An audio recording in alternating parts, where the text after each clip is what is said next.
Today's podcast is brought to you by Audible. Get a free audiobook download and 30-day free trial at audibletrial.com/spookshow. Then go over to morbidlybeautiful.com as we are now part of the Morbidly Beautiful Podcasting Network. Oh, it's alive! It's alive! It's alive! You'll float too! You'll float too! You'll too! Everybody here dies by dawn. Dead by dawn! Welcome to the Spookshow. Hello and welcome by our count, the 300th time to the All-American Spookshow podcast. I'm Josh. I'm joined here with Donnie. Yo. Tiana. Hey. And the Professor Smoke. What's up? I say by our count because I think there's a few episodes in there that we're not really counting, so technically we're well over 300. But as far as like the amount of like official quote unquote episodes, this is episode 300. And what better way we felt to celebrate this huge milestone? Because let's face it, not many podcasts last this long. What, 7+ years, 300 plus episodes, and I'm not even going down all the shit we've done on YouTube and Patreon over the years. Oh yeah. Tons of content and stuff we've done over the years. So we figured what better way to celebrate it than to blow off our favorite franchise, the Hellraiser franchise. That we have been watching the Hellraiser franchise since we watched the first Hellraiser movie, the original from 1987. That episode came out November 8th, 2021. So what is that? Carry the two. That's over 4 years. Over 4 years. And we still had 3 of these fucking movies. There's 11 movies in the Hellraiser franchise. Now, granted, it's not as many as, say, Godzilla or Amityville, but it just feels like it. Yeah. It's like chewing on steak fat or something. You just can't swallow it. And it doesn't help that a lot of them just all blend together because the plots were very much the same. Yeah, especially after you get after part 4. Well, yeah. Really, kind of part of part 4. I would argue. there was a space. I would argue after the third one, but yeah, definitely after the fourth one, it gets. Yeah. The only reason I didn't lump 4 in there is because I do remember it having something to do with a scene in outer space. I don't think the whole thing took place in outer space. No, right? remember there's some, if I recall, there's some element of the future, like you're some. Yeah. And then there's something with the family of the guy that made the box. Remember? Yeah, something about yeah. There's some bullshit. I mean, it's been years since we watched it, so God knows. And really, probably the only reason they had the space thing in there is because, again, like happens sometimes, that was a thing going around, right? Like Leprechaun in space and all these things. That came out in 1996, so it was around that time period, Yeah. And I'm pretty sure that was the last one that came out in theaters, too, because all the rest after that have been direct-to-video or direct-to-streaming or, where even the last one in 2022 that we'll talk about here in a little bit, that came out on Hulu, so there hasn't been one in theaters since the fourth one killed it. For good reason. Yeah. And that's the kicker, is like none of these movies, even the original, like 3, none of these have been successful in the box office. None of them. No. And the first one, Clive Barker himself directed, right? What would you attribute any amount of success that this franchise has had? What would you just contribute it to? Pinhead's a cool looking character? I mean, is it as simple as that? Yeah. That and probably Clive Barker's pull is his name. True. I mean, well, although that, I don't know how much of it was his name was in the mainstream when the first one came out. I mean, a lot of horror fans knew about him. I mean, he's been writing for a while before that, right? Yeah. His first movie, I guess, version of his stuff. So maybe that's it. And just the fact of for one thing, for me, the soundtrack might be the best part of the entire series for me, really. Uh-huh. I'm talking about the first original score that was used over the course of all the movies, even including up to the reboot. 2022 reboot. They used some of that main theming score, in there. And it also, they used it for a lot of other things. I remember MTV used to use it for their horror awards back in 87, 88, whenever Hellraiser had come out, and a couple years after that. So, I mean, that soundtrack was pretty awesome, I thought. And the character, Pinhead and Chatterer, which again, the chattering one, Chatterer, is that his name? Was in pretty much most of the Hellraiser. The Chatterer, yeah. I think he was in most of them, along with Pinhead. Whereas all the other Cenobites would kind of rotate in and out, different ones or whatever. I tell you what, like still, Go ahead. My favorite Cenobite was the fucking camera. Yeah, Camerahead one in part 3, right? Three. The Hellraiser Yeah. Earth one? That's the. Is that the one that's that's still the dude with the CDs? The in his CDs? head? Yeah, the DJ or whatever the hell. Yeah, it was. yeah. Yeah. He was an awesome one. And like you never saw him. No. If you could take elements of all 11 of these movies and distill them down, you'd have one probably kind of cool movie. Yeah. Yeah. It's there. It's just that. Yeah. Yeah, over the course of the 11 independent, well, not 11, but at least after, like you said, after part 3, especially. And the reason that lump part 3 is being part of the good ones is because it was the last truly good one. Yeah. Because everything that came after it really made 3 look better than it really is. Yeah, and two, like I said a minute ago, like the fourth one was the last one that was in theaters, and it was the last one that had probably any kind of real budget, at all. Yeah, probably that third one, maybe the fourth one, and that was it. Like up until at least the newest one, which I guess had Disney money behind it in some weird way. Hulu, right? I don't know. I didn't track down the whole lineage of it, but somehow there's Disney tied into that movie. How the hell? Yeah, which is weird when you think about it these days. Because you remember back then, I mean, before Disney started buying up all this stuff, like the most risque thing they had was maybe what? I don't know. The Black Hole. Tron and the Black Hole. Yeah. Yeah. The dark Disney period. Something wicked. Yeah, maybe Black Cauldron had a little bit of. It was animated, but it had a little bit more adult theming than say your typical Disney, princess movie. Well, when they bought 20th Century Fox, they threw that. Yeah, that's when it really went. Yeah. You would have never thought about an R-rated movie that Disney had anything to do with back in the 80s. Let's say. I'll give them credit for at least not stopping. I mean, because they could have bought it and then just said like no more R-rated Fox. Yeah. So I'll give them credit for at least they still continue to make R-rated movies just over there. They just don't slap the Disney logo on it. But it's still. Yeah, it doesn't have the Walt Disney stinger at the beginning of it. Yeah, but it's still there. But I mean, we all know it, but they don't have to advertise it, kind of thing. But anyways, so the way we're blowing this off is we're talking about 3 movies at once. So we're not going to go deep down the rabbit hole in any of these movies, but we're talking about what we like to call the great value pinhead from Hellraiser. What I'm lost because none of these have numbers. Like the first 2, or I'm sorry, 3 at least. I guess I should say part 2 and part 3 had numbers. All the rest don't. So they kind of mix together because of that. But we're talking about Hellraiser Revelations from 2011, which that was the 9th one. Then first one without Doug Bradley, right? Yeah, that was the because part 8, Hellraiser Hellworld, was in 2005 was the last one that had Doug Bradley in it. So Hellraiser Revelations. Then we're talking about Hellraiser Judgment from 2018, and then the Hellraiser reboot is just called Hellraiser from 2022.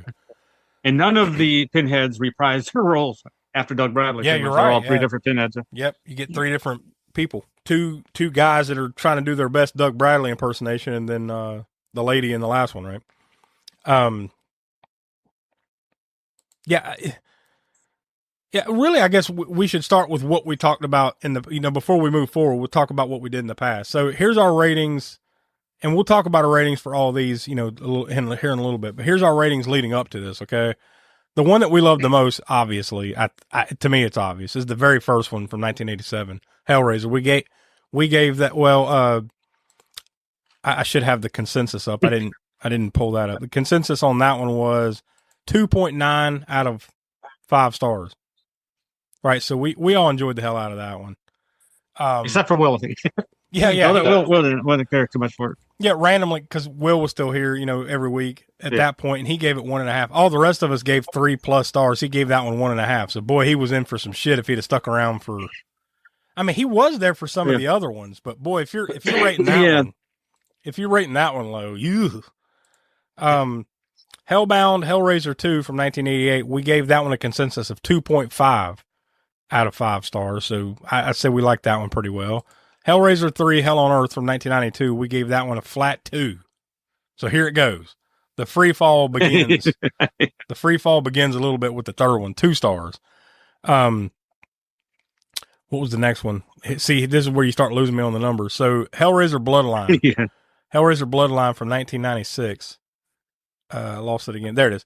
We gave that one a flat 1 star.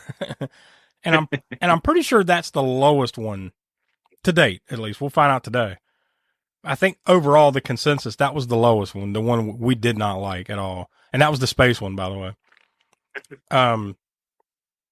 The next one was Hellraiser Inferno, and we gave that one 1.25, so not much higher. The next one was Hellraiser Hellseeker. We gave that one 1.4 out of 5 stars. Then Hellraiser Deader. What a stupid name for a stupid movie. 1.3 out of 5 stars. Hellraiser Hellworld. That leads us up to current times. We gave that one, we actually like that one a little bit better somehow. Although I have almost zero recollection of the fucking movie. I know. Yeah. We like that one a little bit better with 1.75 stars. So was that the one that off camera or off the podcast, whatever we were talking about, that Lance Henriksen was in that one? Or yeah. No? Yeah, I remember there being something about a rave or a party or something like that, and Lance Henriksen was the main like the guy at the party. Yeah, I'd forgotten about that until I think Tiana brought that up off the podcast, or off the show. But yeah. So now I remember that. Now that you brought that up, I did remember that. But that's it. Yeah, and the fact that there was detectives in like all of them except for the first 3, maybe. So really, out of say like let's be honest, the first 2, maybe you can add the third one, but the first 2, we don't really like any of these movies. Consensus wise, first 2 a little bit, the third one, and then that's it. That doesn't bode well for these. But I think we should start. In today's what we're talking about today is Hellraiser Revelations. So this is the one from 2011. Like you said, Tiana, the Great Value Pinhead. This one is who was it that was Pinhead? Oh, this is Stephen Smith Collins as Pinhead. By the way, the first thing you notice, besides the fact that his eyes, or something about his eyes, he's kind of cartoonish looking. It's like big eyes, but they didn't put the black contact lenses in him, so he just has his normal eye pupils, I guess, or whatever. And his voice sounded normal. Like he wasn't trying to do a menacing kind of whatever like Doug Bradley did, or like you would think a demon from hell would kind of say. He just is a normal speaking voice is what it sounded like. I'll tell you one of the things that worked against me right away on this one: the found footage shit. Oh yeah. Now, granted, like as the movie plays out, it's not necessarily found footage as much as it's like these guys took home movies of this shit and then yeah. But I was like, oh fuck. Now, was that because they were trying to work that? What was the state of found footage movies at that time? Were they still pretty big? I guess 2011. I guess so. I mean, you're in 2011, so I guess you're probably at the tail end of it. But I guess Paranormal Activity is still a thing, right? Yeah, those types. I guess they're trying to capture some of that without it actually being a found footage movie. Yeah, I guess. But like overall though, like I didn't enjoy the movie that much, but I will say that it was the first one. Did it have a good credit sequence? No. The credits were. It was the first one in a while that actually felt a little bit like a Hellraiser movie. Because a lot of them, remember, leading up to that were like episodes of CSI. Procedurals? It was like an episode of CSI that had Pinhead show up. It's like, at least in a way, it did feel like a Hellraiser movie. Like, it's not great, but it felt like it. Yeah. At least for all the other ones, like you said, it's pretty much a detective show, police procedural, and they knew that that Doug Bradley would come in and just dial it in, phone it in, so to speak. It's like even in those last 2 that Doug Bradley was in, if you remember, he's barely in them. No, not much. And remember, if you'll recall, what was the last? I'm blanking on the names of the movies again. Here we go. Hellraiser Deader and Hellraiser Hellworld. They were both, if you remember, they both came out in 2005, and they were both filmed at the same time. Yeah. So that didn't do any favors for you, like split, realizing the differences between the two in your head, trying to keep them separate. Yeah, and I bet you if we could talk to Doug Bradley, and he would probably barely remember it. That's just the way it ended. That'd probably be it. So I mean, like. There's almost nothing memorable about them, but like at least this one to me felt a little bit like a Hellraiser movie, like in the terms of like this guy, one guy has gotten into some shit and he has to sacrifice other people to try to get out of the shit. Yeah, right? Like that. Yeah, I mean, you get a little bit more of the Cenobites, right? Yeah, exactly. And Pinhead, and as weak as it might be, at least it's there. Yeah. Because now let's skip forward to the next movie, Hellraiser Judgment. Almost has nothing to do with Pinhead, really. I mean, it does. It does, but it doesn't. Like he's there, but like there's this weird. Well, that other guy's thing. more in it. Yeah. I guess yeah. That say, whatever that other guy's the judge or the guy. Now I'm blanking on what that. The auditor. Yeah. Yeah. Like which like I guess he was supposed to be a Cenobite. I mean, maybe. I guess I don't know. Yeah, I mean, he was, but he was the one that was like in charge of who comes to hell. I was telling Tiana, like he reminded me of strange story. Some weird like amalgamation of Max Headroom. Yeah. C-3PO. I'm willing to bet. And the guy off of Spaceballs, that's eating Pizza the Hut. You're delicious. Fucking Pizza the Hut. It looks like. You're delicious. He's got the glasses on. Pizza the Hut ate himself. That would have been entertaining. Also, Brian had said it too, and I was like, yeah, it looks like that whole movie looked and feels like a Nine Inch Nails. Oh yeah, like a Nine Inch Nails or Skinny Puppy industrial music video. Yeah, just the cinematography style of it, or the lighting and whatnot. By the way, am I the only one that movie felt like older than 2018? Like, yeah, I mean, yeah. I felt like that should have been 2018 is when that came out. Yeah, I guess so. Yeah, that movie, it felt like it should have come out in 2008. Like I don't know. And the other thing, like you said, the positives you want to give it, you said it's more of the Pinhead and Cenobites in that world and whatnot, and Revelations, but then you get a little less in Judgment. Yeah. But it's got this weird fucking story of good. Is it God versus evil? Not the devil, but like God has some kind of angel woman that comes down. And an angel. Yeah. I don't know what the fuck was happening in that movie. I don't know that, but I didn't even really catch. I mean, we were like, is it supposed to be an angel? Is it supposed to be God and him or herself or whatever? Or what is it supposed to be? Yeah, at the end they say it's an angel, right? Or I kind of read it like she's an agent of God that like promotes chaos because it advances their agenda or whatever the fuck is. Because of the what? Some weird writing is. Because at the end she kept pushing him. You need to let him go for reasons. So the serial killer in that movie is his name. They call him the Perceptor. Yeah. And then like that Pinhead's about to judge him, about to kill him or whatever Pinhead does, right? And then she comes down like, no, we must save him because we need him to promote chaos or whatever the hell. And then as soon as he's sent back to the mortal world, that the cop shows up and pow, he's dead. It was just a weird story. Yeah. Both those movies in some way, like I'm talking about the first two that we watched, not the reboot, Revelations and Judgment. Both of them in their own weird ways are interesting, but not good. And just weird and hard to follow. Revelations drove me nuts because... That's the first one, right? That we watched of the three? Yeah, that's the one from 2011. That drove me nuts because they have him pacing around listening to them talking. Like, where the hell is he at pacing around? Oh yeah, he's eavesdropping on the conversations from hell or whatever. It's like Pinhead is Ratatouille. He just lives in the walls. He's just a rat that lives in between the walls, and then like you're in hell with all this shit going on and tormenting and all that. And the best thing you have to do is like eavesdrop on some Earth woman conversations. Or aren't you supposed to be into like pain as pleasure or some shit? Not just eavesdropping. And then the sister and brother are hooking up, and I'm like, oh, what the fuck? Well, as you find out, it's yeah. But the guy that had the nails at his head. Oh yeah, Nailhead versus Pinhead or whatever. Nailhead. Like, well, you got an idea to come up with a whole nother fucking Cenobite, and the best you can do is, well, instead of pins, guys, he's got nails. Yeah. Well, nails are a little bit more deadly than pins, I guess. They could have brought back the TV guy. Yeah, they could have. They had that opportunity. Or the CD guy or any of that.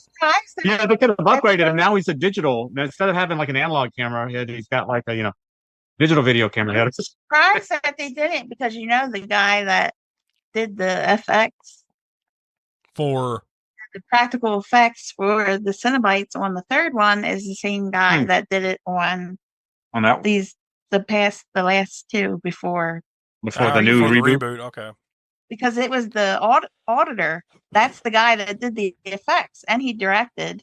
Ah, okay. That movie, that And I he didn't, directed, I didn't look deep into all Yep. that shit for this. I was just like, I didn't either. I know that's usually my thing, but I was like, I'm sick. I really don't. I just want to be fucking done with this franchise. that's the whole point of this. Yeah, like that's this exercise. Is we got to get it out of the way, and we'll give our ratings and finally be done with it.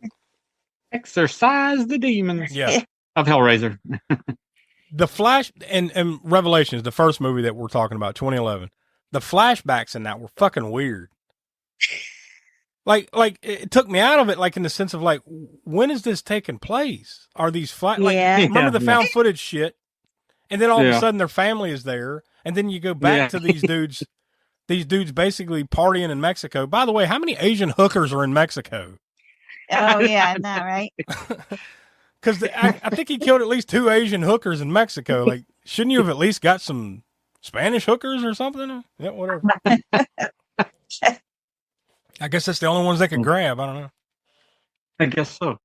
Yeah, there was flashbacks in another one that we watched a while ago too. Oh yeah, It was the one that had what's his name in it that played Angel, from Buffy. Yeah, and that wasn't that the one that also brought what's her face back from. God, no, this franchise is balls. Kirsty? Ashley No, Lawrence, not Kirsty, Kirsty. yeah, I think that was Kirsty. that one. Oh, there was one. Oh, there's one that had her in it. Her, Yes. yeah. Yeah, see, I think it definitely was confused. that I definitely one. wouldn't be able to pull out which one that was. That I don't think it was that one with him in it now. I just remember the bit at the end where like she puts the pistol up to the dude's Yeah, temple. yeah. And, that's kind of like the climax of it. But, Speaking of these movies also bleeding into each other, we just watched these 3, and I don't remember which one, but one of them had Heather Langenkamp from Nightmare on Elm Street in it. I don't remember which- Judgment. yeah, that was That she was was in the middle Judgment, one, the yeah. third, the second one we watched. Yeah, it's such a Judgment. random, For like 2 seconds. yeah, it's such a random throwaway cameo. And also, I don't know if you noticed, but after the Hellraiser title of whatever that one was, what was it? Judgment. Hellraiser, blah blah blah. Yeah, it said Yes. Heather Langenkamp, like right there, like the first name that pops up on the screen. She's in it for 2 seconds. Of course it did. Of course it did. It's like, well, there are other. I'm blanking on examples, but there are other examples where like, well, I mean, the one we always use, Trick or Treat, where Ozzy and Ozzy and Gene Simmons. Yeah. They're like plastered on the cover of Like, the DVD. Or I'm in that. DVD. I'm in that movie almost as long as Gene Simmons is. Yeah. So yeah, I mean, but it's such a weird throwaway because only like true horror nuts would know. Like, hey, it's Nancy from Elm Street. Yeah. Otherwise, you just got her as an old landlord, or a landlord lady like with some shit on her face or something. Like, otherwise, you wouldn't know it's her. My guess is they didn't want to pay her any more than what she asked for at that little bit screen time. It'll be $15,000. How much you got? 10. All right, well, 30 I seconds. you get a that's minute, all I can maybe. give you. Yeah. 30 seconds. That's all I can give you. And I only do one take, so hurry up. Let's get this Yeah, on. I'll be the landlady. Oh, you got some shit you want to put on my face? Okay. That's an extra $2,000. But I mean, and they're fucking weird. The ending of the Judgment one, where he kills the angel or whatever, and then he gets punished. Okay, yeah. Wait a minute. So is that supposed to be the end of Pinhead? I don't know, but he goes back to being a human. Because here's the kicker. Oh yeah. Well, here's the kicker. Did y'all stick around? There was a cutscene at the end of the credits. No. There was. I did not. I'll tell you right now. Oh, I figured. As soon as I saw them credits. Yeah, I figured I was the only. I figured I was the only one that stuck around. There was a cutscene. Was it like Pinhead comes out and he says, "What are you still here for? It's over." No, it's fucking. Yeah. Well, that wasn't. That would have been awesome. That would have been awesome. I would have led with that. No, this was like two, like they're in Germany or something, and then two like Mormon type, the guys that not maybe like Jehovah's Witnesses, the guys that come door to door, bicycles and stuff, right? Yeah, or whatever. Yeah, they ride it like Jehovah's Witnesses. They knock on the door, and then the auditor guy answers the door, and he says something like, "Oh, 2 for 1 today," and then the door, shuts. So, so it's got nothing to do with Pinhead. It's just that guy again. Yeah. He's back doing his job, I guess, for somebody else. So I assume, like, if we're actually trying to make canon out of these fucking movies, I assume that was it. That was it for Pinhead. That was it for Pinhead. Like, shit, his he just went punishment. to Earth. Yeah, he's a human. You die. You go for him, I guess his punishment would be going to heaven. I don't know. Yeah, because didn't he say something like, "Oh no, the sweet pleasure of suffering, no," and then And then he's just human again, and that was it. So then they had to reboot it from that point. Yeah, and homeless. And he was homeless. Yeah. So everybody just walking down the street just thought he was a typical schizophrenic homeless guy, I guess. Well, I mean, he's yelling at the sky. At least that part goes all the way back to the very beginning of all this, where it kind of did start with a homeless dude, right? In a lot of ways. Yeah. The guy that's like on the street, like selling the cube, you know? Oh yeah, the homeless guy from the Revelations. Yeah. Oh yeah, yeah. He just shows up at the house like randomly. Yeah, who the fuck is this guy? Why is he important? He looked kind of like did he come off the set of Street Trash? Wasn't he? What's his name? Once again, you're naming far more interesting things. You need to stop doing that. The guy in Street Trash that looks like the guy in Mono's Hands of Fate. That guy. Yeah, he looks like even Mono's Hands of Fate was better. You know, Torgo. I'd rather go watch Mono's Hands of Fate again. As bad as that is, absolutely, yes. Yeah. I mean, that is not a good movie, but yes, I would want to watch that before. Oh, and the which one was it? Was it? Goddamn, I'm mixing these movies. Oh, the second one, Hellraiser Judgment from 2018. The dog in the stomach. Oh yeah. The one lady, like the serial killer victim or whatever, like you can tell there's a cut on her belly and it's sewed up, and they're like, "Hey, this thing's moving." They cut it open, and the dude had stuffed the dog in the stomach. The dog is her baby. It's like the reverse Chucky. Hey, you're right. We don't have to mention it. I was just so glad the dog did die. It didn't. Yeah, we don't have to mention it in the Chucky unless we just want to mention. Well, actually, we could probably mention that as the first time that there's been, like Donnie said, a reverse Chucky. Yeah. Make note of that, Donnie. Reverse Chucky. I don't like. I know I just watched these movies, but I don't remember which fucking one it was. No, I wouldn't have tell you which one that was in. That was Judgment. That was Judgment. Yeah. Judgment. Okay. Yep. That one was pretty gory, though. It did give back. Yeah, it did give you a little bit more gore than the prior ones that had come before it, probably. And also, like you pointed out, and I was mentioning how it looked like an industrial video. Like I appreciated the fact that the cinematography did look like a Nine Inch Nails video or something. Yeah, it did. I mean, it had much better cinematography, at least. I mean, trying to get to the positives in any of this than the ones that came before it. All the ones that looked exactly the same detective storylines that came before, the last 3 or 4 of them or whatever it was. And then the guy that put the children's tears and then cut up the paperwork and ate it. All right, now wait a minute. What the fuck? What the fuck was that all about? Like, because of being judged. Yeah, it was if you're guilty or not. So is this supposed to be like, all right, I'm dead, and this is what happens to me in hell? Is that what this is supposed to be? Like, yeah, I guess so. You get judgment before you. Yeah, you get like this dude's gonna come in. All right, admit to your sins. Okay, and this guy had like a vial of children's tears and pours it on paper and like eats the paper. Oh, it's fucking gross. And then he just like goes over to this little spout and like vomits it into a funnel.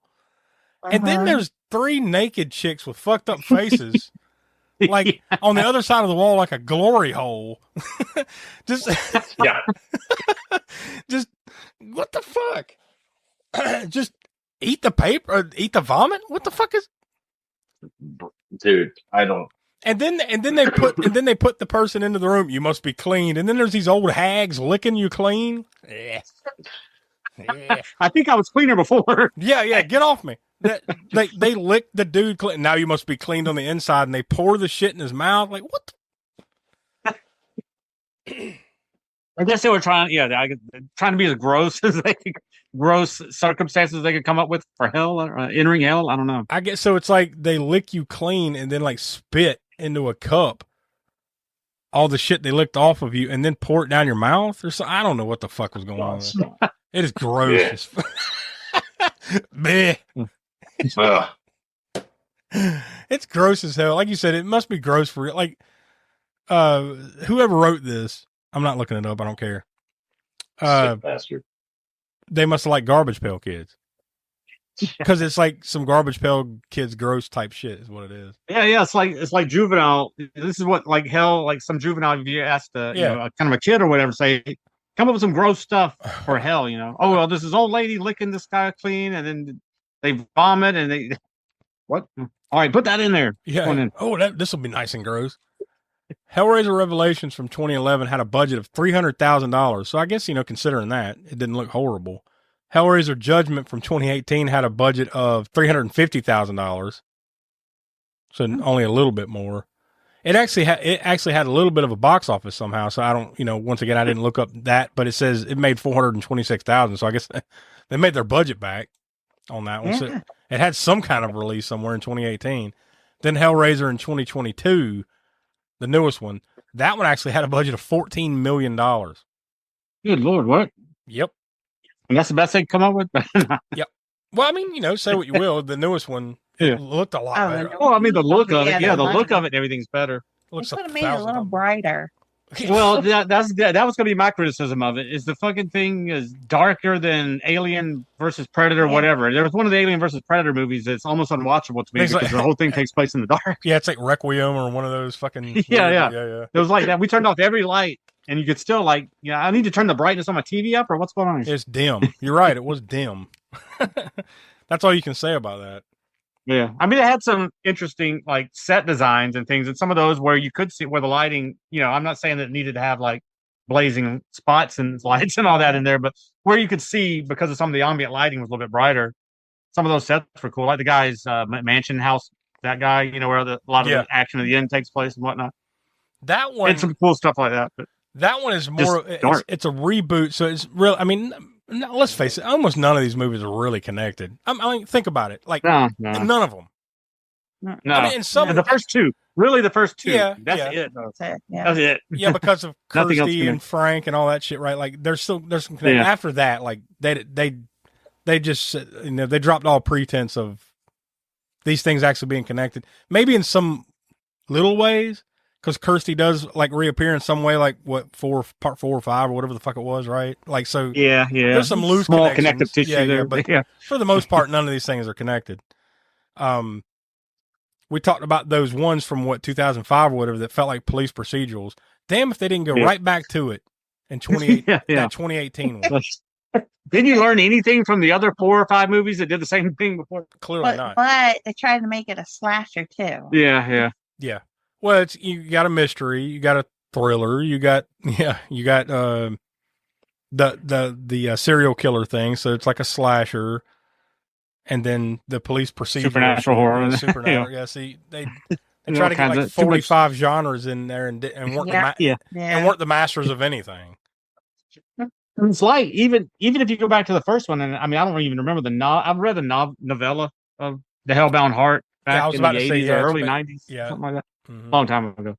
But none of the movies, including the first two, really knew what to do. And the first two were much better at it, but to do with these characters, how do you work these demons with all kind of weird whatever? I mean, it really just looks like a music video to me. All of them have looked like a gothic or industrial music video, villain types or whatever. Yeah. Stretched into an hour and a half to 2 hours if you talk about the latest movie. It's and a lot of them just didn't know what to do with these characters, really. It's like 9 Inch Nails and Tool. Yeah. Make some kind of video and Pinhead, And they certainly didn't know what to do with any of those ones in the middle from part 4. Part 5 at least. Throw in some the German band Du Hast. What am I thinking of? Rammstein. Rammstein, yeah. Throw in a dash of Rammstein with Tool and 9 Inch Nails and Hellraiser, the series. There you go. It's Rammstein. I'm sorry, it's Frankenstein. So yeah. Well, but they told me it was well. They were wrong then. Now weren't they? Yeah, it's I don't know. I will say that. Look, that newest one, and I said it at the time when I watched it. When it was brand new. I watched it not long after it. Debuted on Hulu. It's better than anything that came after at least the third one. Yeah. My problem with that movie is that it's too long. It way too fucking long. Wait, the last one, the reboot? Yeah, the newest one, yeah. Well, for mine and the dark side, not it's just you finding out what's going on and the characters and all that. But then the whole last hour is when you finally, Yeah. You get some of the Cenobite action. Yeah. Am I the only and one gore and whatnot? By the way, when anybody says Cenobite, I just like I want to go to Cinnabon. Cinnabon. Yeah, Cinnabons are like that would have been like a horror movie about Cinnabons. You know, we could have saved ourselves a lot of struggles if we'd just all went to Cinnabon instead. Yeah, it would have been much better. Yeah, we could all just enjoy it. We just talk about eating Cinnabons at Cinnabon. We could all just talk about these. It'd probably be more entertaining too than these sweet ass cinnamon rolls, and then call it a day. I don't know, the Ginger Dead Man. Shit. Well, we got to do that whole franchise next. I was about to say, it's not done with us. We've only watched the first one, so I don't know how many there are in that. But and the Evil Bong and all that. Speaking of, we just bought Evil Bong not too long ago. Yesterday, they were a couple days ago, I think. So yeah, there you go, the Evil Bong. So we'll be going Tommy Chong. We'll be going down that route eventually one of these days. So God knows there's enough suffering. That's why we wanted to call this episode the Lament Strangulation, because we're finally choking this fucker out. Like, we're done. We don't want to talk about this stuff no more. But Hellraiser, Pinhead is never done with us, right? I wonder if we'll get another complaint from Pinhead. How dare you do all of them at once? Yeah, how dare you just do 3 movies at once and poo-poo on them, and then... I was looking to see if there was any kind of word on, like, because I believe there was supposed or like a series or something, right? Isn't that still supposed to be a thing, or am I just imagining it?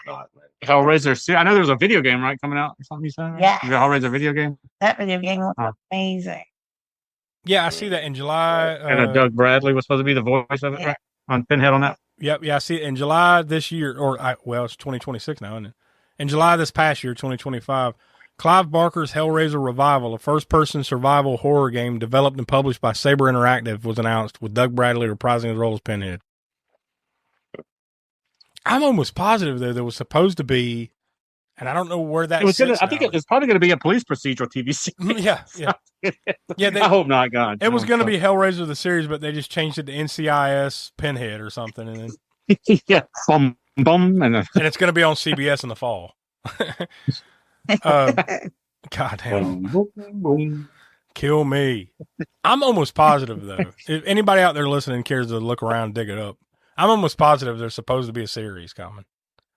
I did see something, and it might have been on Wikipedia under this reboot from 2022, like when you scroll down talking about stuff upcoming on it or whatever. It was talking about a sequel that they were writing or something back in 2020, shortly after the movie came out in 2022, I guess. And it did well enough on the streaming services, right? I think it won some Fangoria award that year, right? Chainsaw Award or whatever. Yeah, something, yeah. It was streamed a good bit when it first came out. So I guess because of that buzz, they were talking about writing a sequel, and it said 2024. They still had plans to go forward with a sequel. So maybe there'll be something. The ending too. The ending almost makes it feel like there might be more, or they wanted to maybe. Well, I'm sure it's a lot like. I have to kind of interject here. Just you asked about the Hellraiser series in a weird twist of fate. So it was, and I just looked it up real quick. An HBO Hellraiser TV series was in development, but there haven't been any. I only chuckle because it's just, anyway, there haven't been any developments since 2021, which is when we started this shit. We started watching these in 2021. Yeah, they're still trying to figure out how to do something other than a police procedural detective story. Yeah. What can we do? I can see him now, like all the brain trust, quote unquote. What can we do? Well, we can do a police procedure. No, we've already done that. Joey, you got any ideas? Police procedural. Shit. I know chains. They figure out the limit configuration. Chains come out of the wall and pull people apart. Look, yeah, maybe. Just put a pin in that. We might come back to it. Get it? He's not a slasher character. You can't make him a slasher. So because of that, there's really the problem is you don't need to do all these sequels. Once you've done Pinhead and that thing is you've done it. Yeah, he makes enough freaking money with just his collectibles and all that stuff. that really, you nailed it right there, Tiana. Like, what they should do is just like, you know what? Let's just make our money on the shirts and the toys. Like, you know, and the Yeah. let's just stop. You know, Even though, what was that toy line that he came out with that was so disgusting that people wouldn't buy them? yeah, I forget what it was. Twisted Wasn't something. that McFarlane? Remember that? Oh yeah, McFarlane, came out with the Clive Barker's designs for the Twisted whatever it was, I something. think I remember that. They were like all like really messed up. I guess they didn't, they couldn't sell well enough because they were so fucking I haven't gory. read a lot or looked at a lot of that stuff from Clive Barker, but all you need to do is just look at some of the drawings and some of the weird shit in some of those books. Yeah. You know, like, yeah, it's some odd stuff. Which is where I'm sure they got a lot of the designs for the Cenobites, except for the camera head guy. And the CD head guy. Yeah. See, that's the thing right there. And I think I said that back when we did, like, you know, the third or fourth movie, whatever, around that time. That's where they should have, like, if you really want to make, like, liven this series up, like, really, quit making it serious. Just lean into the stupidity of it. Yeah. I don't know how many people would like that, but I'd get a bigger laugh out of that than I would, you know, this ultra dark, serious shit. Yeah. Pain and the pleasure. Who gives a fuck? Just make it funny, you know? Lean into the stupidity of it because it can be corny as hell. Yeah.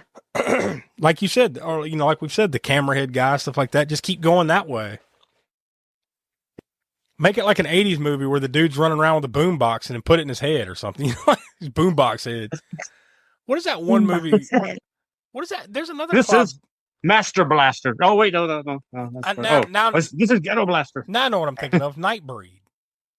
Oh, yeah. Like, you could go like that way, you know?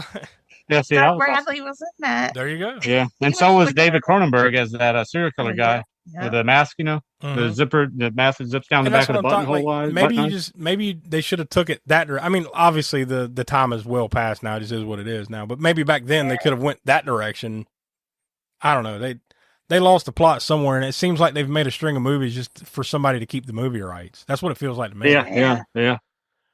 Whoever. But to my understanding, Doug Bradley has the rights to Pinhead himself, like big time.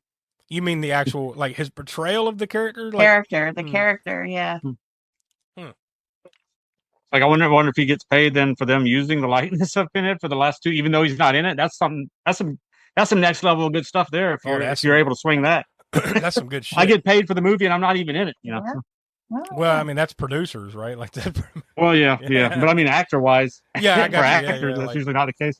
Yeah, because now, let's face it. I mean, he hasn't done it in 21 years. He ain't going to do it again. Oh, other than the voice, I guess. He's not going to go through the process of putting on the makeup. I think that's why he was like. I think that's why they got him to do those two movies at once, and he's like, "I'm out." Yeah. Peace, motherfucker. You know. Like, now he can just do interviews, hit the horror circuit, and make some money off of it that way. But yeah, I didn't hate that last one though. The reboot. I didn't hate it. I just thought that movie was too long. Yeah, it was. It was too long, and it wasn't all that time it took before. If you think about it, I didn't really see what the time code was on this, but the first kill at the beginning, and then it goes 6 years later, right? Yeah. And then there's a long time before there's any. I mean, there's some stuff that happens, but before there's another kill. Even there's a long time that goes. And I don't remember how long, but a good while. I think that's before you get to the next set of people getting killed or whatever. There's not that yeah. I think that's another thing that kind of bothers me in a way, I guess, with the franchise as a whole, not just that one movie, but the franchise as a whole, is that like there's no true canon to it. It feels like. No, even the limit configuration is always different as far as what they do when the chains come, how they solve it, so to speak, or whether they have to solve it at all, just start tinkering with it and stuff happens. There's always there's always some element of sacrifice, but then in a lot of these movies, it's different types of sacrifice. Mm-hmm. Like in the newest one, it was just like there was blood or something. Then they could move to the next configuration or whatever, right? They're trying to go through the stage. Yeah. And the thing of the little knife springing up out of it and stabbing somebody, and then it's they're the one that's going to die next, or something.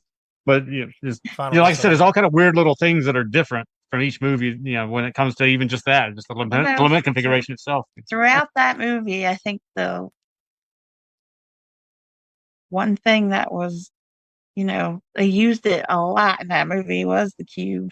Yeah. This is probably the one. They were playing with it like every 5 to 10 minutes. It's probably the movie that the configuration spends the most screen time in, or whatever. Yeah, because like Pinhead's there, but like all the other Cenobites and stuff are just as much a part of it as Pinhead, right? So like, yeah, the box, the limit configuration is just as much of the main character in that as anything else. I guess we were talking about before where nothing really connects, but I guess there was a little bit of connection even with this movie and the second movie with the whole Leviathan and the Labyrinth from the second movie. Remember? Yeah, they brought that back. It makes another appearance. Yeah, that comes back in this reboot. And then also a millionaire that has money that's into art. Oh yeah, that was part 3, right? Yeah, like that guy. He owned a club. He had money. He liked art, like weird art. Well, are you going back to the one that had Lance Hendrickson in it? Like that's kind of the same. Well, no, actually, that was kind of because he was also like that. Yeah, but the third one, the Hell on Earth club owner guy was in the rich guy in the art world and all that stuff and weird. So there's Gothic art. Not necessarily connective things, but there are things that are similar. But like, there's no canon. You know what I mean? There's no rules. Like, it just changes depending on how they want it to play out. Sometimes Pinhead is just there to fuck with people. I mean, Pinhead's always there to fuck with people, but in some of these movies, it felt like. Remember, there was one where he's just kind of pulling the strings in the background. Then you realize, wait a minute, it was Pinhead the whole time. You know, like they removed the Scooby-Doo mask. You know, I would have got away with it too if it wasn't for you meddling kids. It was like they just took the premise of like, all right, Pinhead is pain and pleasure. Pain is pleasure. They just took that and then used him as in different ways in every type of movie. Instead of there being like a ground rule of how Pinhead should be utilized, you know. They just did it in different ways, willy nilly, throughout the years. So that's where it lost. So there's definitely no cohesion really between anything other than the first 2 movies, and like I said, a couple of connective tissue things, or the other ones with thin things there, here and there. Yeah, I definitely like the way the Cenobites looked in this last one, though. Mm-hmm. Yeah, they didn't have the black clothing one; it was their actual skin. Skin made their different uniform suits or whatever, which made it cool. Some of those were sick. Yeah. Well, like what's the female one that had like the hood made out of skin? Oh, like a hoodie thing that was skin pulled over or whatever. That you would imagine that's where they put most of the budget. Yeah, I think had a $14 million budget. Yeah, has to be there because the rest, you know, maybe locations and stuff like that. Because I think some of it was that house shot in Serbia or something like that. But yeah, that type. Yeah, because the house was like part of it too, right? Like that was a mansion. Yeah, but the mansion was a like, nice place. It was part of the whole Lament configuration type thing. Oh, though, right? Yeah. Interesting. There was some cool imagery, like the set in the bathroom, like when the guy went into the bathroom, after he just got stabbed, her brother, right? The brother when he got stabbed with the box or whatever, and he went to wash his hands off. He just found his sister, and she was sitting outside waiting for him to come out of the bathroom because he went in to wash the blood off. Yeah. And then that's when the hell portal kind of opened up, and he went into the wall or whatever. Yeah. Some cool. I mean, it was very simple, really. It's just probably digital. Whatever, they made the wall open up, the bathroom wall open up like a quarter to hell or whatever. Yeah, I mean, a lot of it obviously is just the fact that it's a newer movie that had a budget. So obviously that one is going to look 1,000 times better. Yeah, than any of those other detective ones or whatever. Yeah. They just looked all exactly the same and all just most bargain basement cinematography and everything. Kind of muddled together. Yeah. They did, and that's why they do muddle. They look like the same movie from beginning to end for those 4 or 5 in the middle there. The same things going on. Yeah, the same plot lines going down. Yeah. So I mean, and barely seeing any Cenobites. I mean, barely seeing Pinhead really in some of those, like you said, for a few minutes of screen time or whatever.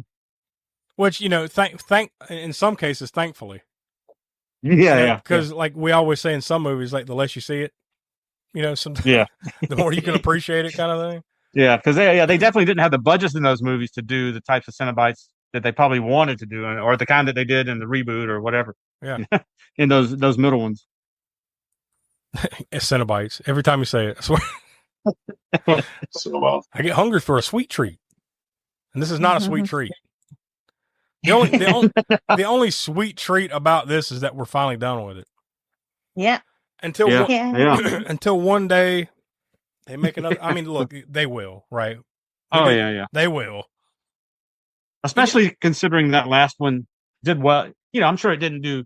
I mean, it didn't play in the theaters, right? I don't think it is streaming, but it did well enough on streaming. However, they do those metrics. Yeah. We've talked about that. I don't know really what the streaming metrics are there. I mean, I'm sure it did fine enough, but like it actually had a little bit of box office, so it must have played. Oh, it did play somewhere. It must have in some limited way, runs. Yeah, because it made $12,000. So it must have played in like New York, Chicago, LA, or something for a brief run or something. I don't know. Big city.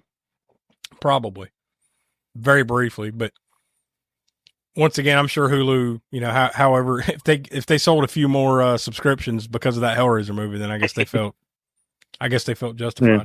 Hell, 14 million today is a low budget for some streaming content, right? It just gives them something cool to put on there. So better than nothing, I guess. All right, well, there we go. So ratings. We'll start at the beginning here. So we're talking about Hellraiser Revelations from 2011. Yeah. God, man, I can't say that this is any. I guess it was a little bit better than some of those other ones. Just from my recollection, better than some, like 4, 5, hell, probably 6, 7, at least. Somewhere around in there. So like, I'm gonna, and this ain't high praise, but I'm gonna go star and 3/4 on that one, because at least to me, my opinion, it felt a little bit like a Hellraiser movie. The dude has to like sacrifice his family and all these people. He needs the blood to become human or whatever the fuck he's trying to do. There's a weird aspect of that too in this, and some of them that like they need to sacrifice people for the blood so they can kind of get their body parts back. It's almost like so they can reconstitute because they've been torn down by the Cenobites, so now they need to come back. I need more blood. Remember Frank and all that shit from the first one? Yeah. To become whole again, I need blood. So at least it felt a little bit like that to me. So I'm gonna go star and 3/4. So Donnie, what do you say on that one? Oh man, I could not disagree more. I could not wait for this fucking movie to be over. Well, I mean, there's the argument to be made for all of them like that. But yeah, go ahead. Yeah, there's. Excuse me. No. You talk about the cartoon pinhead. That hits the nail on the head. Yeah. The pin in the head. But oh god, it's just. I'll cut right to the chase. I'm gonna go half a star. Ugh. I think it's been too long since you watched some of the other ones. That's what I think.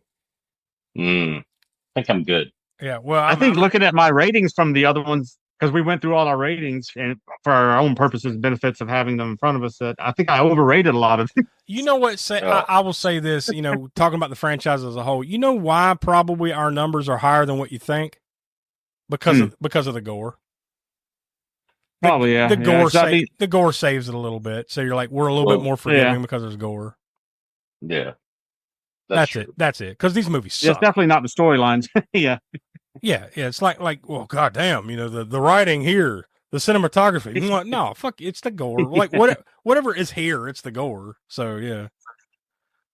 There's always going to be at least some dude that gets like a bunch of fucking hooks into his face. Jesus wept. And then, they even laid that line in one. Which one was it? Judgment? The angel lady? The angel. Jesus wept. And then this just gets pulled apart again. I thought that was like a perfect moment, though, kind of for that one. It's an angel or whatever the hell she was. God's dirty woman. Like, I don't even, whatever she was. Bring more Asian hookers to Mexico. Bleh. Oh, yeah, she was the angel that had something to do with Adam and Eve, right? There was something. Oh, yeah, because dude, it said something about the Garden of Eden, the angel. Yeah, with that last little bit with the fucking angel and all that bullshit that happens in that 5-minute period, I wanted to punch the TV. I was like, this shit is dumb. This is dumb. This is stupid. Nah. I'm done. Oh, it was like They tried to it was like an exposition dump in the last 2 minutes. Like, here, take it. I got a story here, but I don't want to fucking write it. Take it. I'm not going to weave it in. Here's all of it. Yeah. There's an angel and a demon, and then we're going to kill him. And it was the one in the garden. Who gives a fuck? Get out of here. The end. And then they made a cutscene. They made a cutscene that had nothing to do with nothing. God almighty. You say, yeah, I go 1 3/4. Donnie, you said a half a star for Revelations. All right, Tiana, what do you say? Yeah, fuck this movie. Tiana, what do you say? I'm gonna give it a 1. I could not really stand this one. I was just cracking up almost the whole movie because of him just pacing around, listening to them. He's a rat. And then the dude that's, they didn't act very good, the 2 guys or whatever, especially the one that the 2 had sex with the one girl and then had killed her, and he was acting and he kept being like, "Come on, dude, come on." Yeah, the two 20-something-year-old brats. Brats. Yes. Yeah. Oh yeah. Ultimately, they both got what they deserved. So. Yeah, they all got what they deserved. Actually. Well, yeah, I guess in the end, yeah. But yeah, and then this cartoon-looking pinhead, and the story too was just like. Ugh. I will say, at least watching these 3 movies in a row, at least it set it up to where that the newest one, you're like, well, that pinhead actually looks pretty good. Yeah. Compared to this bullshit. Yeah. If we'd have been going, say, from Doug Bradley to her, you're like, I don't know about this. But at least there was these 2 shitty ones in the middle to kind of, okay, well. I kind of like the look of the pinhead in the middle one. What was it? I never Judgment. Judgment. That pinhead he looked a lot better than the pinhead in this one. Yes, it was better than Revelation. Yeah, the animation. Like I said, it's like it went from Doug Bradley to the floor, and then it slowly built back up. Yeah. So anyway, would you say 1 star? Yeah. All right, Smoke. That leaves us to you. Hellraiser Revelations. You're the final call. The only thing good I'd have to say about it is pretty much what everybody else has said about it. It's got a little bit of callback to the originals, like you said. The skinned guy having to come up. Although it was kind of ridiculous, very ridiculous when he came out of the mattress. I mean, oh my gosh! At least you have the guy he's skinless or whatever, and it reminds you of Frank in the first one. But just the way they did it was just really dumb. Help me! I mean, that made me laugh. Yeah. By the way, the one guy that was like, you got the 2 guys. The one guy's really into it. And then the other guy's kind of like, I don't know. Boy, he flips a switch real quick, didn't he? Yeah. Like, I don't know about this, to automatically just getting a hooker and just beating the shit out of her 2 minutes later. Well, he needs help. And then the other reason why it's so abrupt with the skinless guy in this is he just comes out the mattress. Is in the first movie, and they aren't going to take the time to do this in this one. But you know how Frank kind of comes back where he's like the pod thing in the attic thing, and then you see stuff forming or whatever. I mean, you have this formation of him before he's a fully fledged skinless human. And this one, he just plop right out of the mattress. Well, Yeah, he's just and he has clothes on. He had clothes on, and the other one, he just comes out nude, and then he puts clothes on. Somehow he had clothes on. By the way, if you got completely skinned, would you just be like, ow? Like, they don't seem to be in as much pain as they should be in if you got skinned and flayed. Yeah, they seem like normal, Yeah. Like they're still breathing and talking and shit. I don't know about that. I don't know. I don't know if it'd play out like that. Donnie, we should try it on you just to see, but. Oh, yeah, I've heard that. Just a finger or something for that. Yeah, just a little bit. See what it feels. So what'd you say? But, no, it's. Would you say pull my finger? Yeah. No. Please. But no, that's about it. And a little bit of gore. Like, all of these at least have a little bit of gore, like you were saying. That kind of it keeps it from being 0 stars. Exactly. Or whatever. Right? But now I can't go any higher than I'll go with 1 as well. 1 star. All right, so that brings it to a grand total of just over 1 star out of 5 for Hellraiser Revelations.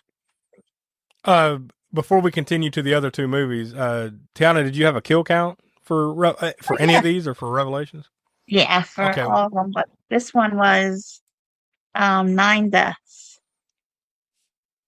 And Smoke, what's the gore score for Hellraiser Revelations? So I'll go with. It's not as gory as the last, the reboot, or what the fuck? I can never remember. What was the second one that we watched? Judgment. Yeah, The one we're about to talk about. Yeah. I think those two both have more gore than this one, but this one is probably on par with some of those other middle ones. And I forget what I gave to some of those middle one gore scores for those. But I guess I'd go with go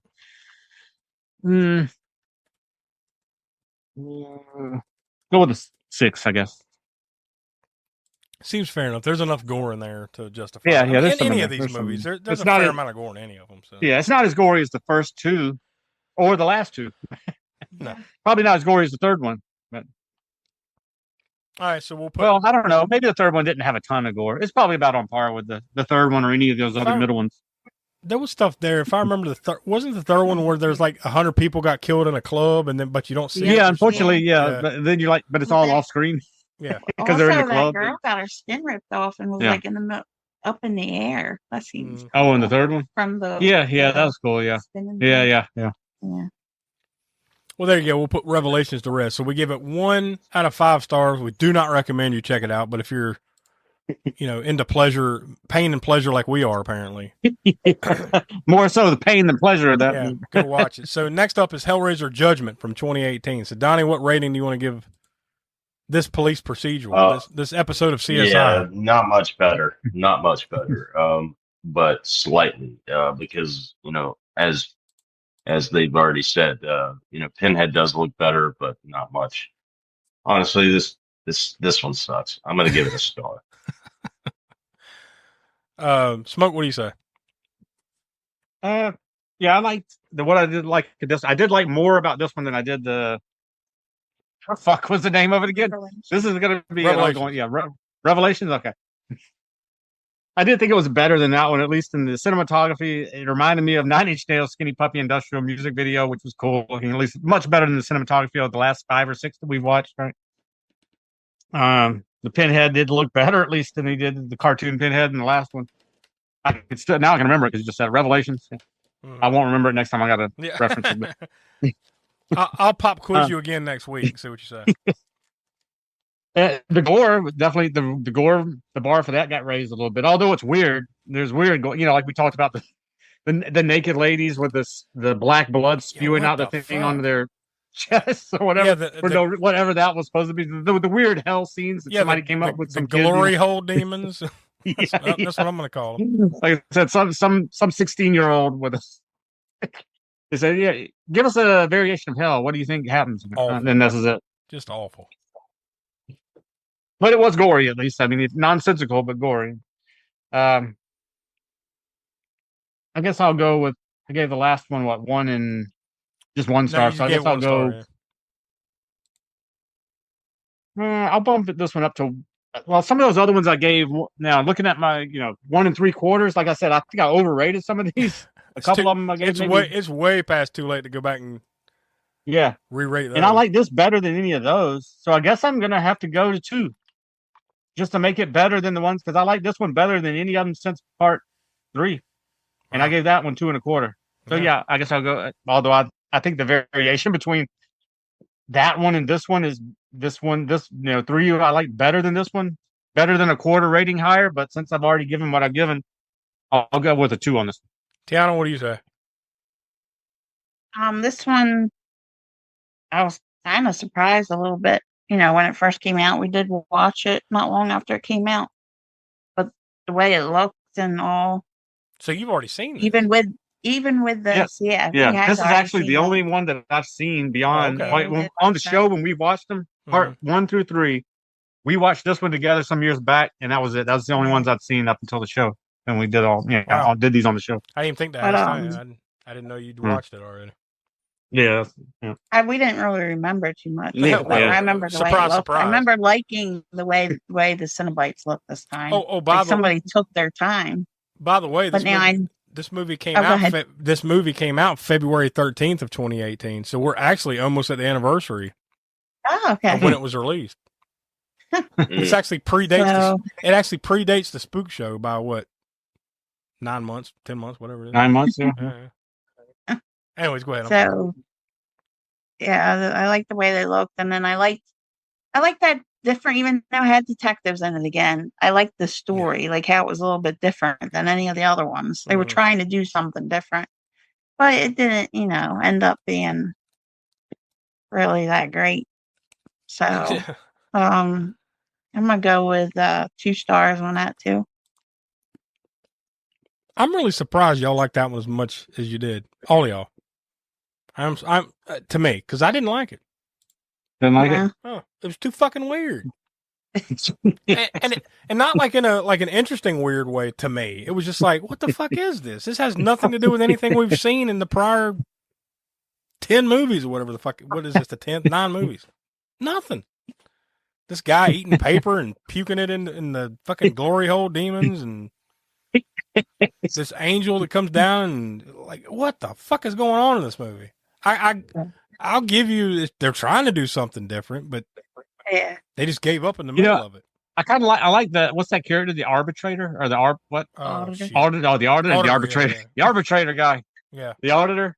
I mean, I kind of liked him because, like I said, I mentioned he kind of reminds me of an amalgamation of all those things. I don't like C-3PO. All the stuff I mentioned earlier that he reminds me of. That character, they kind of like injected a little bit of humor. Yeah, maybe. It did. That character does kind of stand out, but like in a like I'm not saying he's great or anything, but to me, it's like he doesn't belong here kind of way. Like, yeah, he definitely doesn't. Like I said, he doesn't feel like, if he's a Cenobite, he doesn't feel like he's got way too much cheer. I mean, not that he's that cheerful, but I mean, he's kind of a comedic relief in a way. I mean, I joke when I say C-3PO. It's just because his mannerisms and way of moving kind of remind me of C-3PO, but he's not like coming across as trying to be funny or anything. I feel like it's almost like this in between. Like you got the battle. Yeah. Basically, it's like God versus the devil, and then there's this dude in the middle here. Yeah. Like he's the master of purgatory or some shit. I don't know, but like, I guess so. Yeah, it's just a weird character, but he doesn't seem like a Cenobite. I mean, he's very much not like your typical Cenobite. So. I don't think they really had the cube in it that much in that one, did they? They had the different ones, didn't they? I don't even remember the cube in there. I mean, I'm sure it was in there. No, right? it's there because I remember. There at the very end where the remember there's the 2 by the way, detective brother team. That's but like remember the brother and like the wife or whatever, they're holding a cube and he gets them to open it. That's how he makes the sacrifice. See, take them instead of me. No, it doesn't work that way. Whatever. That was about it, wasn't it? Yeah. Like I said, it's just different for different movies. Sometimes, like in the reboot, the Lament configuration box played a huge role. I mean, a huge role throughout the whole thing. And then some of the other earlier ones, 1, 2, and 3, it had various roles that just showed it. I stopped short of saying this is the worst because to me, the worst Hellraiser movie is the 4th one. Hellraiser Bloodline, the space one. See, and I'm not going back to rewatch any of this shit, but without going back and rewatching it, I don't even remember them enough to remember which ones now that I did like. Maybe if I were, and I'm not going to do this because this would be my own private hell if I had to do that, rewatch all of these again, and just to see, oh, you know what, maybe this one was a little bit better than the other one was. No, I don't want to know. This is subtle levels of shit. I mean, I'm just looking at all my ratings from all these movies. Yeah, from the 4th one to now, this is subtle levels of shit.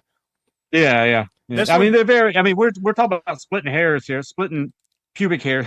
I'm gonna say 1 star. In hell over which of these movies is better than the other by like a quarter. I'm gonna say 1 star. This movie sucks just as much as the 4th one. I didn't like it. It's fucking nonsense. I didn't like it.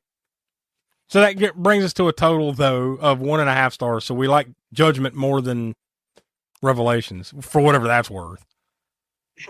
Slightly more than 1 star versus 1.5 stars. So take that with a grain of salt. What's the kill count that you came up with, Tiana? That one had 17. So at least there's that. And I was like, why was there so many? But then I remembered because of the serial killer killed all those people at one time. Yeah. So at least you do get a decent body count. That's once again, like I said, the saving grace of most of these movies, gore and body count. Because otherwise, nonsense. Yeah. What's the gore score, Smoke? I think it had a little bit more than the Revelations. Hey, I remembered it. I remember the name of that. It had a little bit more than Revelations. I guess I'd say the 7, or trying to judge what I'm going to give the latest one, the reboot one, which I think had it's definitely got better gore, better effects in the reboot. I don't know if it has more or about the same. I guess I'll go with. I mean, it was pretty, like you said, pretty nasty, right? The scenes Gross. nonsensical but gross. Gross. So I mean, it does have that. Even though some of the blood was black rather than red. Did you notice that when it was coming out of that whatever the like you said, I think Tiana mentioned it's supposed to be a visual thing probably because everything's dark there, everything's grays and blacks. Color tone, Yeah, so that's they start slapping the sepia filter on there. Yeah. Yeah, it may look like straight up ink, like octopus ink coming out of the things instead of blood, but whatever, you know. It was still pretty gory. I guess I'll go with the. You gave Revelation a 6, so you think it's a little more. So 8. I guess I'll go with 8. 8. Yeah, just for the regurgitation, I guess you know. I guess so. The demon glory hole. Yeah. All right, so we finally arrived at the last one, Hellraiser from 2022, the reboot, the more modern take on matters, 2022. So, Donnie, what do you say about this one?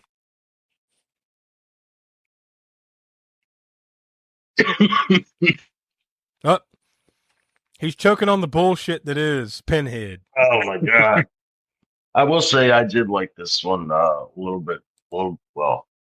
good bit better than the previous two. Looking at ratings for the last,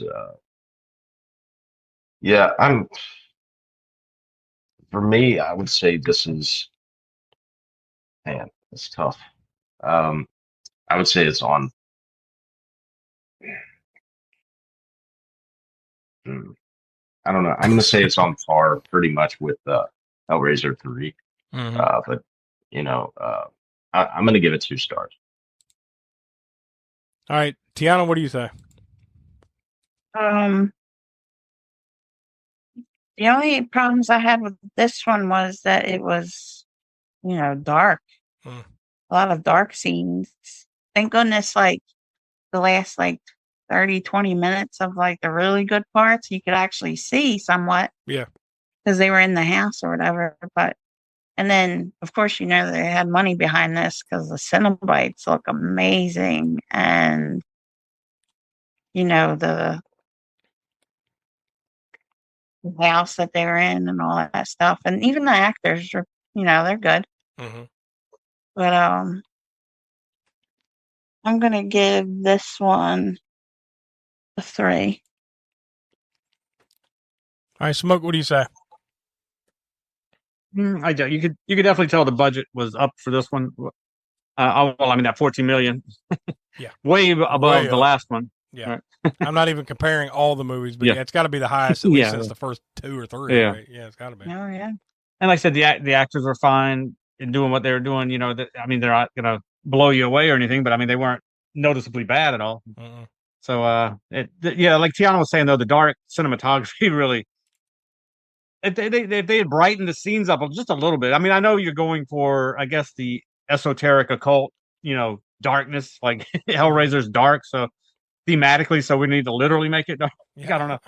But it was a bit too much, a bit too dark in some scenes, but the cinematography and everything still looked cool, even though I just wish it was a little bit, they brightened a little bit up because I think it would have made some of those sets stand out more. Because the house was probably the best lit and scenes in the movie, like said in the climax, and there's some cool shots in there. The look of the Cenobites was awesome. You know, we mentioned it about the fact that they didn't have the black leather uniform looks that they had in the other movies. They had like their uniforms as they were with their skin pulled back in different ways or whatever to make them look different or stand out or whatever. And so that looked cool, and you could tell that's where a lot of the budget did go into those practical effects for their looks of the Cenobites. Some other visual effects were cool too, and I do like the Lament configuration playing a big role in the movie because the box is cool, the puzzle box it's pretty cool, and you see it doing more things than you did. Like, you know, in the first 3 movies, you would see it come. It would still be in the shape of a square, but like it would come apart and then spin and then go down, and you know, it didn't do a whole lot. In this movie, the box actually went through a lot more configurations. Sorry for the pun there. Different shapes and everything. Yeah, a lot more strangulations or Lament Strangulation. No, we're choking this fucker out. So yeah, get it all out of your system. But It's definitely upped it from the last, few. Or it probably has, like Donnie said, been the best one since the third one, right? Easily. Or at least on par maybe with. Or so I might give the third one. I gave the third one 2.25, and I like it. I still like it a little bit better. I bet my thing is the first, the second, the third, and then you can pretty much skip most of all the other ones, and you get down to the end, and then those last two. I mean, I like the Judgment. Oh, I actually remember that one. Yeah. I like Judgment better than the ones that had come before it, between part 3 to after part 3, part 4, 5, 6, 7, 8, right? Because these are 9, 10, and 11. Yeah. Yep. So from part 4, 5, 6, 7, 8, I like those least of the newer ones, and then Judgment, and then this one. So I'm gonna go with 2. I think I'll go with 2 stars on it because I still like Hellraiser 3, even though I know I gave Judgment 2 stars, and maybe this deserves more than that, but I can't go further than I went with part 3 because I still like 3 better than this one. I'll go with 2. I would have given this 2.5 if it hadn't been so long. I gotta. Yeah, that's another thing. Yeah, I gotta knock it down 1/4 star just because it's too fucking long. Definitely. So I'm gonna go 2.25. But I did enjoy it though. I mean, that's we're just finding things to poke at it. I mean, like if that's the worst offense, then it's a fucking crowning achievement compared to the other 8. 7 or 8 in between or whatever the number. So I go 2.25 on this one. So I enjoyed it. It's well done. You can see the budget and everything in this, and the Cenobites, like you said, look cool. So go check that one out. So that brings us to a total consensus on this one of 2.3 out of 5 stars. So I think that's enough to say, we recommend you going to check that one out. Just know that you're going to be sitting there a little bit longer than a lot of the other ones. Wrap it up. Kill count. What'd you come up with this one, Tiana? On this one, I only had 6. Okay. And the gore score, Smoke? Yeah, even though it had a smaller body count than some of the others we've done here recently, it still had as much gore as at least as the last one. So, I guess I'll go with 8 again on this one, on par with the last one with the Judgment and the gore category, pretty much. Even though the Judgment had weirder, more disturbing, I guess you call it, or whatever, gross scenes, or we're just weird. All right, so I think overall, looking at the entire picture, all 11 movies, we like the first one the best, and then like varying degrees to the second one, to the third one, then skip the rest. Don't watch the rest until this reboot. Just watch the first 3 and then the 11th, the reboot. Otherwise, don't bother. Maybe go on YouTube and see if somebody did some kind of greatest hits compilation or some shit. That'll be enough. Skip the other. How many movies? Is that 4, 5? 4, God, 4, they're all interchangeable in there. 4 out of 11 movies are watchable or entertaining. That's it. That's sad. And I don't know how you messed that up so bad. As far as all the other ones were almost exactly the same. Might as well have been the same movie. Yep. Might as well have been one movie that was like 10 hours long or however many hours it is. God damn. Between those. They just don't know what to do with that character. No.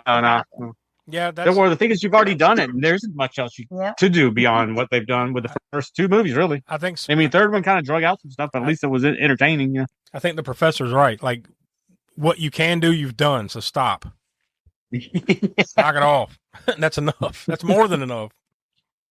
All right. Well, there you go. Maybe the game will be, not maybe. I'm sure the game will probably be more entertaining than anything we've watched in most of these movies. So there you go. So that's our. Are they going to have detectives in the game? Oh, I want to play the detective character. No. Yeah. That'll be our luck. Like, oh, finally, we get to sit down. Doug Bradley's back. Oh, yeah. And then it's just a fucking NCIS game. The Cenobites are the NPCs. Yeah.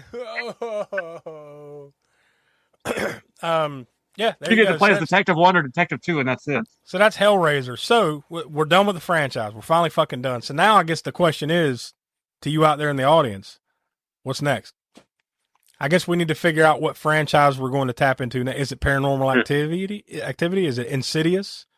Is it Amityville? Well, some of those we haven't seen. Like, I've never seen any of the Paranormal Activity. You've never seen Insidious, right? Yep. I don't think. I don't know how long it would take us to do Insidious, but the new one comes out this year. So maybe that's a possibility leading into that. We'll see. Yeah. A lot of possibilities. So, we'll throw it out there to the public, see what people would like to torture us with. We also should say that we're almost done with Evil Dead, because I think and there are some franchises we've tapped into. Yeah, we've come back and forth in some others. Like we're kind of long. We're doing the long con on Nightmare on Elm Street and Friday the 13th. So Friday the 13th we kind of set ourselves into the only doing them on Friday the 13th. So you kind of out of the year. Yeah, so you kind of discount those two at least, but we still need to tap back into Texas Chainsaw and another one, Donnie. You mentioned the Evil Dead. Another one that we need to finish because there's only one more movie is Conjuring. Because there is another movie we didn't do. The Nun 2. Oh, I forgot that we hadn't done. I thought we completed that. Somehow we skipped the Nun 2, so we need to go back and finish that, and we'll be done with the Conjuring franchise. So maybe we can do some mop up duty until we figure out what the next one is. Right? Just go watch Evil Dead or Army of Darkness, and Strike Commando. Did we finish that franchise? Oh, okay. Yeah, there's only two of those. I think we did. Yeah, I think we tightened that up. Anyways, all right, there you go. So next week, episode 301. Moving on, it will be our next Cult Corner movie, and we all chose it, put it on a wheel, spun it, and it landed on Mad Max Beyond Thunderdome. So next week we'll be heading to the Thunderdome with Mel Gibson and Tina Turner there. Yes. See how that plays out, and then moving forward, we'll see. We're going to do some slight changes here or there. Maybe change up not the format necessarily, but maybe certain way we do things. I don't know. We're filling out what we're going to be doing moving forward, but slight changes here and there, right? In whatever ways that comes along, we'll let you know as we go along. But we got all the shit over on YouTube, so we encourage you to go check that out at aaspookshow.com. Become a patron at patreon.com/aaspookshow. Go over to our TeePublic page, all that stuff, all the socials, all that jazz. So for Will, Donnie, Tiana, the Professor Smoke, I'm Josh. We are the All American Spook Show, and thank you for the last 7+ years and 300 episodes, and here's the 300 more, right? So we'll talk to you next week. Yep. All right, y'all. See you. Bye. See you later. And now, folks, it's time to say goodnight. We sincerely appreciate your patronage and hope we've succeeded in bringing you an enjoyable evening of entertainment. Please drive home carefully and come back again soon. Good night.